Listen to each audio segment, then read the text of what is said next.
مفتی طارق مسعود کے بیانات کے لیے مفتی صاحب کے آفیشیل چینل مفتی طارق مسعود سپیچز کو سبسکرائب کریں۔ اللہ جب دھمکیاں دے رہا ہے تو سوال پیدا ہوتا ہے اللہ جب تجھے غصہ آ رہا ہے، اللہ کو کتنا غصہ آتا ہے؟ قرآن کہتا ہے ان الذین کفروا ینادون لمقت اللہ اکبر من مقتکم انفسکم اذ تدعون الی الایمان فتکفرون۔ جب اللہ کے منکر جہنم کی آگ میں جلیں گے نا تو روایات میں آتا ہے غصے سے اپنی انگلیاں چبائیں گے کہ ہم نے کیا کیا، یعنی ہم نے خدا کی بات سنی کیوں نہیں، ہم کتنا گھاٹے کا سودا کر کے آئے، یعنی ہمیں کیا ہو گیا تھا۔ اپنے آپ کو بھی بعض دفعہ گالیاں دیتا ہے نا انسان، تو قرآن کہتا ہے اللہ ان سے کہے گا کہ آج تمہیں اپنے اوپر جتنا غصہ آ رہا ہے، جب تمہیں ایمان کی اور خدا کی طرف بلایا جاتا تھا اور تم اسے اگنور کرتے تھے، ہمیں تم پر اس وقت اس سے بھی زیادہ غصہ آتا تھا، اس سے بھی زیادہ آتا تھا کہ میں کھلا رہا ہوں، میں پلا رہا ہوں، میں نے پیدا کیا اور تم میری نہیں مانتے، میرا انکار کرتے ہو۔ سورہ واقعہ کی ایک آیت پڑھتا ہوں، مجھے ایسا لگتا ہے کہ اس کے بعد بھی کوئی حجت ہوگی۔ اللہ کہتے ہیں ہم کافروں کو جہنم میں ڈال کے کہیں گے نحن خلقناکم، ہم نے تم کو بنایا تھا، فلولا تصدقون، تم مانتے کیوں نہیں تھے کہ میں دوبارہ بھی بنا سکتا ہوں۔ کتنی عجیب آیت ہے یا نہیں ہے؟ وَلَقَدْ عَلِمْتُمُ النَّشْأَةَ الْأُولَى فَلَوْلَا تَذَكَّرُونَ، اللہ کہتے ہیں تم ڈارون سے متاثر ہو گئے تھے کہ ہم خود سے بنے ہیں، بندر سے بنے ہیں۔ اللہ کہتے ہیں تم نے تو پہلی مرتبہ پیدا کرنا منی سے انسان کا بنتا ہوا یہ اپنی آنکھوں سے دیکھا تھا، اس سے تمہیں نصیحت کیوں نہیں ہوئی کہ ڈارون غلط کہہ رہا ہے، خدا صحیح کہہ رہا ہے کہ جو منی سے انسان بنا سکتا ہے وہ مٹی سے دوبارہ بھی بنا سکتا ہے۔ نہیں یہ بات میرا خیال ہے سمجھ میں۔ ڈارون کہتا ہے نا یہ کروڑوں اربوں سال میں یہ دماغ بنا ہے، اللہ کہتے ہیں منی سے 9 مہینے میں نے بنایا تمہارا یہ دماغ ماں کے پیٹ میں، یہ کروڑوں سال میں نہیں بنا ہے۔ ارے بھائی جو خدا کے منکر ہیں، جو نہیں مانتے خدا کو، وہ کہتے ہیں نا خود بخود بنا ہے، تو اتنا دماغ کیسے بن گیا بھائی؟ وہ کہتے ہیں کروڑوں سال میں ایوالو ہوا ہے، ارتقا، ایک دم سے نہیں، پہلے ایک سیل بنا، پھر یوں ہوا، پھر 1 کروڑ سال میں یوں ہوا، پھر 2 کروڑ سال میں ایسا ہوا، پھر 25 کروڑوں سالوں والوں کی کمی نہیں سائنسدانوں کے پاس، کون سا کوئی پیچھے جا کے دیکھ رہا ہے۔ آپ کہتے ہو 10 کروڑ میں بھی ایسا اتفاق نہیں ہو سکتا، چلو 10 ارب لگا لو، 10 ارب سال میں ایسا ہو گیا، پھر 20 ارب سال میں، چلو 100 ارب سال میں، تو آدمی کہتا ہے شاید ہو گیا ہو۔ اللہ کہتا ہے کہ وَلَقَدْ عَلِمْتُمُ النَّشْأَةَ الْأُولَى، ڈارون کہہ رہے کھربوں سال میں تم بنے ہو، ہم کہہ رہے ہیں ایک پانی کا قطرہ ماں کے پیٹ میں جاتا ہے، 9 مہینے میں تم بن کے نکل آئے ہو، 9 مہینے میں، یعنی اس پانی کے قطرے میں ایسے سافٹ ویئر کیسے انسٹال ہو گئے کہ ماں کے پیٹ میں جاتا ہے، اسی سے دماغ بن رہا ہے، اسی سے آنکھیں بن رہی ہیں، اسی سے کان بن رہے ہیں، اسی سے ناک بن رہی ہے۔ اللہ کہتے ہیں تم نے جرم کتنا بڑا کیا ہے۔ یعنی کافر جب آگ میں جلے گا نا تو لوگ جب اللہ یہ آیتیں سناتے ہیں تو لوگوں کہتے ہیں نا، ایک طرف اللہ کہتا ہے میں غفور الرحیم ہوں، ماں سے زیادہ محبت کرتا ہوں، دوسری طرف اللہ آگ میں جلا رہا ہے ان کو۔ تو اللہ جب آگ میں جلانے کی بات کرتا ہے تو اس طرح کی آیتیں پیش کرتا ہے کہ وَلَقَدْ عَلِمْتُمُ النَّشْأَةَ الْأُولَى، پہلی مرتبہ بنتا دیکھتے تم نے اپنی آنکھوں سے دیکھا تھا، تو تم یوں کیوں کہتے تھے کہ دوبارہ نہیں بن سکتے ہم مٹی سے، ہم مٹی میں ختم ہو جاتے ہیں، دوبارہ کون بنائے گا؟ میں سمجھا پا رہا ہوں اپنی بات؟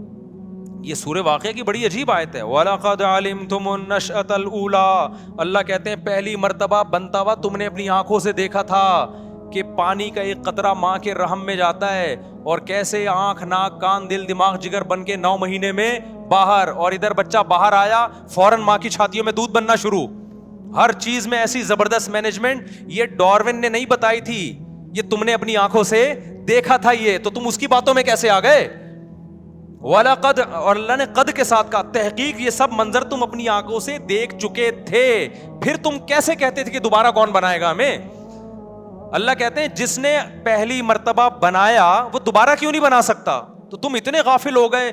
موسیٰ علیہ السلام بھی کہہ رہے ہیں دوبارہ زندگی ہے، ابراہیم علیہ السلام بھی کہہ رہے ہیں موت کے بعد زندگی ہے، قرآن بھی کہہ رہا ہے، تورات بھی کہہ رہی ہے، انجیل بھی کہہ رہی ہے، سارے پیغمبروں کی تعلیمات کے موت کے بعد زندگی۔ تم کہہ رہے ہو نہیں، سائنسدان کہتے ہیں موت کے بعد زندگی نہیں ہے، سائنس سے ابھی تک ثابت نہیں ہوا۔ تو اس سائنس سے یہ کہاں ثابت ہوتا ہے کہ پانی سے انسان بن سکتا ہے؟ یہ تو سائنس نے دیکھ لیا تو مان لیا، نہیں دیکھتے تو خدا کی قسم کھربوں سال بھی سائنس اس بات کو تسلیم نہیں کرتی کہ پانی سے اس طرح سے انسان بن سکتے ہیں۔ تو خدا نے سافٹ ویئر ڈال کے بنا دیا ہے۔ نہیں آئی میرا خیال ہے بات سمجھ میں؟ تو اللہ میاں جو آخرت میں آگ میں جلائے گا نا، اللہ کی اپنے بندوں پر حجت تمام ہو چکی ہے۔ نحن خلقناکم، سورہ واقعہ میں اللہ کہتے ہیں ہم نے تمہیں بنایا تھا، خود سے نہیں بنے تھے. فلولا تصدقون، تم نے مانا کیوں نہیں کہ میں جو کہہ رہا ہوں وہ سچ ہے اور میں دوبارہ بھی بنا سکتا ہوں. تو اللہ نے اپنی حجت اپنے بندوں پر تمام کر دی ہے. تبھی اب حجت تمام کر دی نا تو اللہ کو غصہ بہت آتا ہے نافرمانوں پہ. اب اللہ تعالیٰ اس کو دھمکیاں بھی دے رہے ہیں. صحیح ہے نا, اللہ کہہ رہے ہیں مجھے بہت غصہ آ رہا ہے, لیکن دھمکی سے آگے بڑھ نہیں رہے ہیں. دھمکیوں پہ دھمکیاں, اولا لک فاولا ثم اولا لک فاولا, اتنی دھمکیاں. تو ہمارے فرمایا کرتے تھے میں اللہ کے صبر پہ تعجب ہوتا ہے, دھمکیاں دے رہا ہے کر کچھ بھی, ورنہ اتنا غصہ کسی کو آ رہا ہو 2-4 چماٹ تو لگا ہی دیتا ہے نا. لیکن اللہ کیا کر رہا ہے کہ اللہ کا اصول بہت سخت ہے. اگر دنیا میں مارنا پیٹنا میں نے شروع کر دیا تو یہ غیب کا علم نہیں رہے گا, یہ تو سب مشاہدہ کر لیں گے, سمجھ رہے ہیں, پھر غیب تھوڑی رہے گا, پھر اللہ کی باتوں پہ ایمان تھوڑی رہے گا. اس لیے اللہ صبر کرتا ہے, تحمل کرتا ہے, حلم اللہ کا نام ہے, حلیم بردبار. اب ایک وہم ہو سکتا تھا کہ یار شاید یہ ایسے ہی اللہ میاں بس دھمکیاں دے رہا ہے, کرنا ورنہ اللہ نے کچھ بھی نہیں ہے. اگر یہ تو اللہ میاں نے ایسے ہی کہہ دیا میں بردبار ہوں تو ابھی برداشت کر رہا ہوں. لا تحسبن اللہ غافلا عما يعمل الظالمون, اللہ کہتے ہیں اللہ کو ان ظالموں سے غافل مت سمجھو.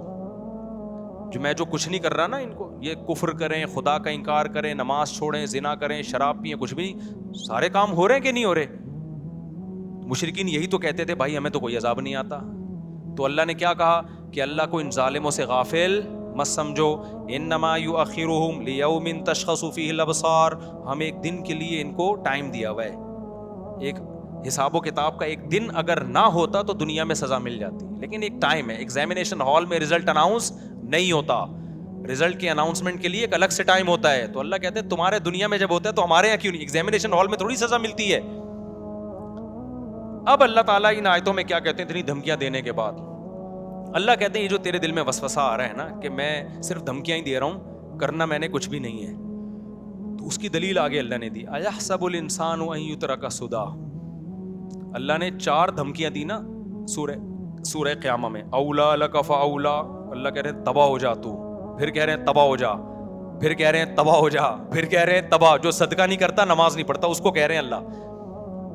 کس کو کہہ رہے ہیں میرے بھائی, ہم سمجھ رہے ہیں کسی اور کو کہہ رہے ہیں, یہ مجھے اور آپ کو کہہ رہے ہیں جو صدقہ نہیں کرتے اور نماز نہیں پڑھتے. یعنی خالی پیلی کے دعوے نہیں اللہ کے یہاں چلتے. تو اللہ کہہ رہے ہیں تباہ ہو جا, تباہ ہو جا, تباہ ہو جا, تباہ ہو جا. تو آدمی کہتے ہیں اللہ 4 دھمکیاں دے دی, کر تو پھر بھی کچھ نہیں رہا. تو اس کا جواب اللہ نے دوسرے مقام پہ دیا, کیوں نہیں کر رہا, آخرت کا ایک دن ہے. یہاں ایک وہم ہو سکتا تھا بھائی, ہو سکتا ہے یہ سیاسی بات ہو, اللہ میاں نے کیا کر رکھا ہو, ایک سیاسی سی دھمکی ہو کہ اصل میں بعد میں. تو آگے اللہ نے دلیل دی, ایحسب الانسان ان یترک سدی, اللہ کہتے ہیں تو انسان کیا یہ سمجھتا ہے کہ تو جو کچھ کرتا رہے گا تجھے میں ویسے ہی چھوڑ دوں گا. یعنی تھوڑا سا یہ بیٹھ کے سوچ تو صحیح نا, اگر حساب و کتاب نہیں ہے اس کا مطلب تو 100 انسانوں کو قتل بھی کر سکتا ہے, تو 200 کو بھی قتل کر سکتا ہے, تو ایٹم بم گرا کے پوری دنیا کو بھی مار سکتا ہے, تو لوگوں کو بھوکا بھی مار سکتا ہے, تو ظلم و ستم بھی کر سکتا ہے. تو سزا تو ان کو بھی نہیں, جس نے ہیروشیما اور ناگاساکی پہ ایٹم بم گرایا تھا اس پائلٹ کو ایوارڈ ہی ملا ہوگا, کوئی سزا تھوڑی ملی تھی. سزا تو جب ملتی جب وہ بم گرانے سے انکار کر دیتا. ہو گیا ہیروشیما ناگاساکی پہ جس امریکی پائلٹ کو ایٹم بم دے کے بھیجا گیا, اس کے دل میں خدا کے سامنے جواب دہی کا خوف ہوتا تو وہ بم گراتا.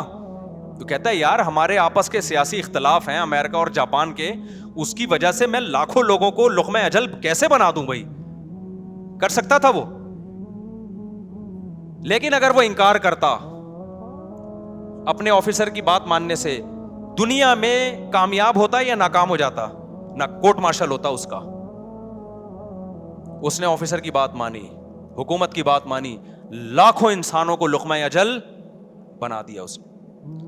جب واپس آیا ہوگا نا 21 توپوں کی سلامی ملی ہوگی اس کو. تو اللہ کہتے ہیں ایحسب الانسان, اگر آخرت نہیں ہے تو جس نے بھائی ہیروشیما ناگاساکی پہ لاکھوں انسانوں کو مارا اور اب تک اس کے اثرات سے وہ نہیں نکلے, تو اس کا مطلب اس کو بھی میں ایسے ہی چھوڑ دوں گا, جب مٹی ہو گیا چل کوئی بات. یہ تو پھر اس سے زیادہ تو دنیا میں یہ تو اللہ کی حکومت سے معاذ اللہ پھر بڑی کرپٹ حکومت. ہم تو پھر اس گورنمنٹ کو برا کہتے ہیں کرپٹ ہے, چوروں کو چھوڑ دیا, فلانے کو چھوڑ دیا. تو پہلا الزام تو کس پہ لگے گا, اللہ پہ لگے گا کہ ہٹلر کو بھی چھوڑ دیا, لاکھوں انسانوں کو مار دیا اس نے, ہے بھائی.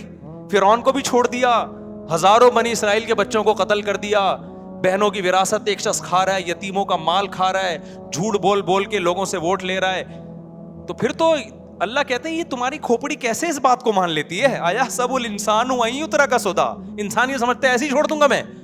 جانور اگر یہ سمجھتا ہے نا تو وہ صحیح سمجھ رہا ہے, کیونکہ جانور کے پاس عقل نہیں ہے. جانور کے ظلم کو ظلم نہیں کہا جا سکتا, انسان کے پاس تو کھوپڑی ہے. تو کس بیس پہ اپنے جیسے انسانوں کو مار رہا ہے بھائی؟ کھوپڑی شریف میں بات آ رہی ہے, ایحسب الانسان ان یترک سدی الم یکن نطفۃ من منی یمنی. اللہ کہتے ہیں تیری یہ اوقات کیسے ہو گئی کہ میں اتنا فنٹر ہوں کہ جو کرتا رہوں مجھے کوئی پوچھنے والا نہیں ہے. اللہ کہتے ہیں تو اپنی اوقات بھول گیا, تو پانی کا قطرہ تھا, ٹھیک ہے نا, جس سے ہم نے تجھے کوئی میجر بنا ہوا ہے, کوئی بریگیڈیئر بنا ہوا ہے, کوئی وزیر اعظم بنا ہوا ہے, کوئی صدر بنا ہوا ہے, کوئی 17ویں گریڈ کا, کوئی 18ویں گریڈ کا. اللہ کہتے ہیں تیری اوقات کیا تھی؟ تو اتنا جو ہم نے تجھے پروٹوکول دیا ہے نا, ایسے ہی نہیں دے دیا کہ ہم تو جو مرضی کرتا رہے چھوڑ دیں گے ہم تجھے. یہ تجھے پوری کائنات اس لیے مسخر کی ہے کہ سوال صرف تجھ سے ہوگا, باقی کسی مخلوق سے سوال نہیں ہوگا. الم یکن نطفۃ من منی یمنی ثم کان علقۃ فخلق فسوى فجعل منه الزوجین الذکر والانثى. اللہ کہتے ہیں پھر اس میں نے مرد بنایا عورت بنائی. اگر یہ آٹومیٹیکلی انسان بندر سے یا سیل سے بنے ہوتے تو جوڑے تھوڑی بنے ہوتے. اتفاق سے اتنی خوبصورت نسل تھوڑی تیار ہوتی ہے کہ مرد بن رہا ہے اور الگ سے عورت, دونوں کی اٹریکشن, دونوں کے ملاپ سے نسل. اتفاق سے ہونے والی چیزوں میں اتنی خوبصورت مینجمنٹ نہیں ہوتی. اللہ نے اس آیت سے اپنے وجود کو بھی ثابت کیا. اور آخر میں عجیب بات کی اللہ نے, فرمایا الیس ذلک بقادر علی ان یحیی الموتى. جو پانی سے مرد بنا رہا ہے عورت بنا رہا ہے, جس نے پانی میں ایسے سافٹ ویئر ڈال دیے کہ 2 نسلیں بنے تاکہ آگے نسل بھی چلتی رہے, تو کیا یہ دوبارہ تمہیں پیدا نہیں کر سکتا؟ کیا اس میں اتنی طاقت نہیں تمہیں دوبارہ انسان بنا کے کھڑا کر دے؟ تو یہ جو میں نے سورہ الحاقہ کی آخری آیات پڑھی نا, ان کا بھی یہ مفہوم ہے. اللہ کہتے ہیں کہ یہ قرآن نصیحت ہے پرہیزگاروں کے لیے جو بننا چاہتے ہیں. نہیں تو اللہ فرماتے ہیں کہ ہمیں پتہ ہے کہ بہت سے لوگ انکار کر رہے ہیں, لیکن جو انکار کرنے والے ہیں انہ لحسرۃ علی الکافرین, یہ قرآن انکار کرنے والوں کے لیے قیامت کے دن افسوس کا ذریعہ ہوگا. یہ حجت ہوگی, وہ کہیں گے کاش ہم اس پر ایمان لے آتے, کاش ہم اس کی باتوں کو فالو کر لیتے. آج دنیا میں سب سے کم اہمیت قرآن کو دی جا رہی ہے. ویسے تو بڑی اہمیت دی جاتی ہے, بڑے الفاظ مخارج سے سیکھتے ہیں, اور جناب مردوں پہ بھی پڑھا جاتا ہے, اور بطور رقیہ کے دم درود کے بھی پڑھا جاتا ہے, اور غلافوں میں سجا کے اوپر بھی رکھا جاتا ہے. عمل کے لحاظ سے زیرو. سب سے بڑا عمل تو یہ کہ قرآن بار بار اس دنیا کو مسافر خانہ, وما الحیات الدنیا الا متاع الغرور, یہ آیت ہے بس. اللہ کہتے ہیں دنیا کی زندگی سوائے دھوکے کے, تو 2 ٹکے کا چھوڑا اللہ نے اس دنیا کو یار.